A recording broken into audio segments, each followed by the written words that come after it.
చెన్నూరు సుందరీకరణ కోసం కట్టుబడి ఉన్నామని చెబుతున్నారు. ఎవరు అధైర్యపడద్దు. రానున్న రోజుల్లో అందరికీ అన్ని రకాల సౌకర్యాలతో పాటు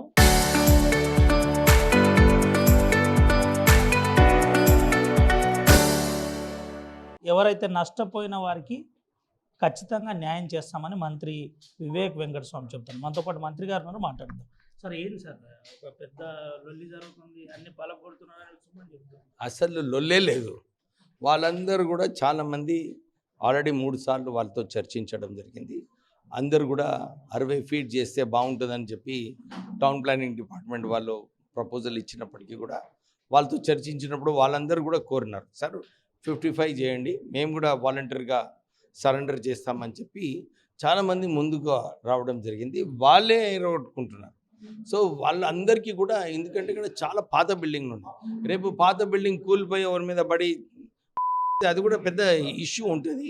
ఇది ఎక్స్ప్లెయిన్ చేసినాం వాళ్ళు వ్యాపారస్తులు వచ్చినప్పుడు.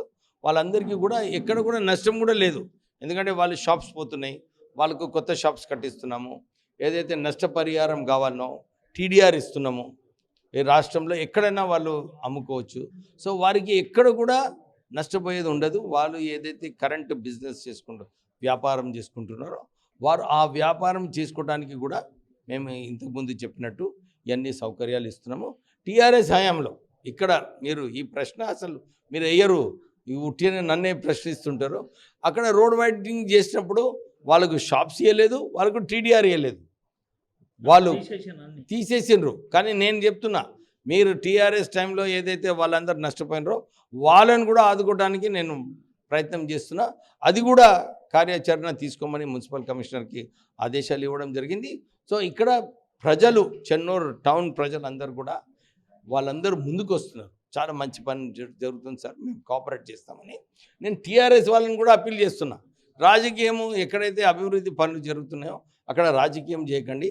ఎక్కడైతే రాజకీయం చేయాలనో అక్కడ రాజకీయం చేయండి. కానీ మీరు గుర్తించుకోవాలి, మీ టైంలో ఏమైంది, సరిగా చేసిండ్రా, వాళ్ళకి నష్టపరిహారం ఇచ్చిండ్రా, వాళ్ళకి షాప్స్ ఇచ్చిండ్రా, మేమైతే ఇస్తున్నాం. సో సుందరీకరణ కోసం ఎన్ని కోట్లతో అభివృద్ధి చేయబోతున్నారు చెన్నూరు? ఇంకా ఏ రకమైన నిధులు మంజూరు? ఆల్రెడీ నిధులు మీరు చూస్తున్నారు.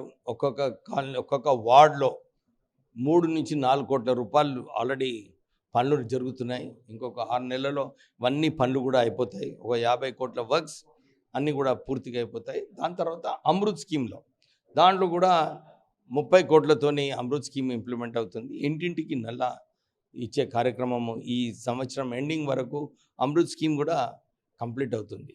సో కులాల వారిగా ఎవరికైతే భవనాలు కావాలో అవి కూడా శాంక్షన్ అయినాయి.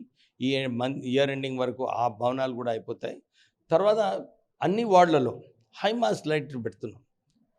అంధకారం ఉండే ఇంతకుముందు చెన్నూరులో, కానీ ఇక్కడ అందరికీ సోలార్ లైట్స్ వారికి ఇస్తూ అక్కడ సీసీ కెమెరా కూడా ఉంటుంది. ఎందుకంటే ఇన్వర్టర్లు కొట్టేస్తున్నారు ఉంది కదా దీంట్లో.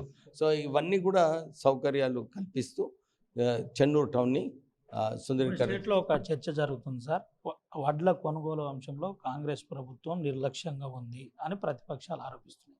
నిన్న వరంగల్ డిక్లరేషన్లో కూడా కేటీఆర్ చెప్పింది. ఈ 2 అంశాల మీద మీరు ఏం చెప్తారు? ఇక కేటీఆర్ ఈ రోజు అక్కడ ఆయనకు ఏదో ఒకటి చెప్పాలని చెప్పి ఆయన ప్రయత్నం చేస్తుండు.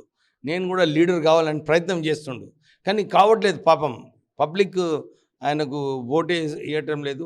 ఆయన వర్కింగ్ ప్రెసిడెంట్గా ఉన్నప్పుడు టీఆర్ఎస్ పార్టీ గ్రాఫ్ రోజు రోజు కిందికి పోతూనే ఉన్నది. సో ఆయన ఏదో ఒక ఇష్యూ మాట్లాడాలనుకుంటున్నారు. వారి హయాంలో ఉన్న ప్రొక్యూర్మెంట్ ఏదైతే ఉండేనో దానికన్నా ఎక్కువ లాస్ట్ ఇయర్ కాంగ్రెస్ ప్రభుత్వం చేసింది. మళ్ళీ ఈ సంవత్సరం కూడా ఎక్కువ ప్రొక్యూర్మెంట్ చేస్తారు. హమాలీ సమస్య ఉంది, ఎండాకాలం ఉంది. హమాలీస్ అందరూ కూడా వెస్ట్ బెంగాల్ ఎలక్షన్లో పోయినారు. వాళ్ళందరూ వచ్చిన తర్వాత ప్రొక్యూర్మెంట్ ఇప్పుడు కూడా సరిగా జరుగుతుంది.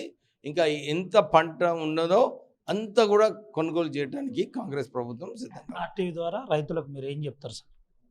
ఆందోళన పడకండి. మీకు నిన్న మొన్న వర్షాలు పడడం వలన ఏదైతే కొంచెం ప్యాడీ ఎఫెక్ట్ అయిందో దాన్ని కూడా ఆల్రెడీ గోడౌన్కి పంపించడం జరిగింది. సో మీరు ఏదైతే రాష్ట్ర ప్రభుత్వం మీకు మాట ఇచ్చిందో కొనుగోలు చేస్తామని చెప్పి అన్ని రైతులకు భరోసా ఇప్పిస్తున్నాం. మీకు మొత్తం పంట ప్రొక్యూర్మెంట్ చేసి మీకు ఇబ్బంది లేకుండా కాంగ్రెస్ ప్రభుత్వం పనిచేస్తుంది. ఇది పరిస్థితి. ప్రతి గింజ కొనుగోలు చేస్తాం, ఎవరు అధైర్యపడద్దు. రానున్న రోజుల్లో ఖచ్చితంగా ఇటు రైతులకు అండగా కాంగ్రెస్ ప్రభుత్వం నిలబెడుతుంది. బీఆర్ఎస్ ప్రభుత్వం కంటే ఈసారి ఎక్కువ ప్రొక్యూర్మెంట్ చేయడానికి క్యాబినెట్ కూడా సిద్ధంగా ఉందని ఆర్టీవీతో మంత్రి వివేక్ వెంకటస్వామి చెప్పారు. Court studio.